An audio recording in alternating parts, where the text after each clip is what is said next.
Comme chaque dimanche, l'Afrique en marche avec une première, une découverte qui pourrait changer non seulement la face du Mali, mais révolutionner le monde de l'énergie. Au centre de cette découverte et surtout de son exploitation, un homme d'affaires malien, Aliou Boubacar Diallo. Merci d'être avec nous. Vous êtes le président de l'entreprise Petroma. Alors votre entreprise a non seulement découvert un gisement d'hydrogène naturel à Bourakébougou.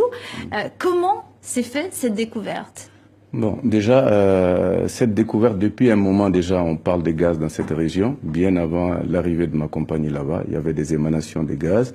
Et les villageois avaient appelé cet endroit le coin du diable et qu'ils ont fini par transformer en bois sacré pour la circoncision des petits garçons. Donc il y avait déjà des émanations de gaz là-bas. Et en 86-87, il y a eu une tentative de forage d'eau pour le village qui est accidentellement tombée sur du gaz.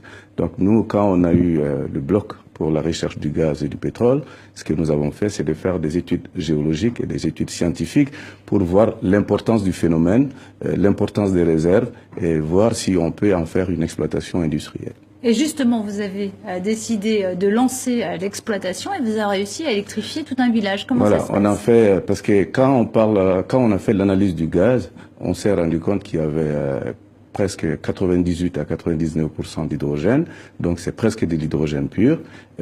Beaucoup de gens commençaient à nous dire l'hydrogène c'est volatile, comment vous allez faire? C'est une découverte. C'est une découverte qui ne sert à rien. Moi, je me suis dit non, on va essayer de produire de l'électricité sur place pour voir si, même si c'est difficile de transporter l'hydrogène, peut-être que c'est beaucoup plus facile de transporter l'électricité. Et c'est ce que nous avons réussi. Alors oui, c'est de l'électricité qui est produite sans CO2, sans émissions de carbone. Ouais. C'est non seulement de l'électricité verte, mais en plus à moindre coût. C'est ça l'intérêt. Voilà. L'avantage, c'est qu'on produit de l'électricité sans émission de CO2. Bon, et puis l'hydrogène, c'est un gaz qui a un pouvoir calorifique plus élevé que tous les gaz qu'on connaît. Donc avec une petite quantité d'hydrogène, on peut produire beaucoup d'électricité.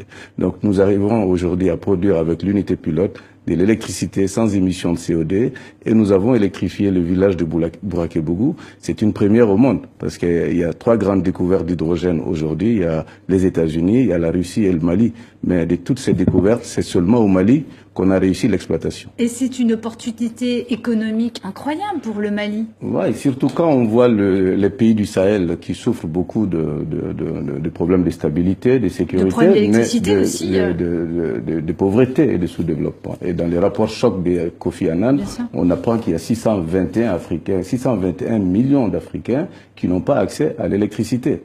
Donc, et malgré le fait que l'électricité est produite aujourd'hui avec des sources polluantes, nous n'arrivons pas à électrifier tout le continent. Donc, il y a de la place. On pourrait imaginer un jour que le Mali devienne un exportateur d'électricité. Pourquoi pas? Parce qu'avec le potentiel, ça, je pense que c'est possible. Nous sommes sur le chemin. Nous avons déjà fait une unité pilote qui marche, qui a montré que c'est possible d'utiliser l'hydrogène naturel pour produire de l'électricité sans émission de CO2, mais au-delà, on peut essayer de les produire à l'échelle nationale. Pourquoi pas, comme les pays sont interconnectés, exporter cette électricité. Mais Aliou Boubacar Diallo, quand on fait une découverte pareille, on imagine qu'il doit y avoir des réticences, notamment du côté des secteurs pétroliers, du secteur nucléaire. Ça doit pas être très facile de trouver des investisseurs. Vous savez, changer les business models de production d'électricité, c'est pas facile. Les gens sont habitués à des business models de production d'électricité dans lesquels schéma il n'y a pas de place pour l'hydrogène pour le moment. Mais depuis la COP 21, on sait que la transition énergétique est une nécessité pour l'avenir énergétique même de l'humanité et que dans cette transition énergétique, on parle de l'éolien, on parle du solaire, mais l'hydrogène a incontestablement sa place dans ça. Parce qu'avec l'hydrogène, on peut produire de l'électricité sans émission de CO2 et on peut déplacer cette électricité aisément.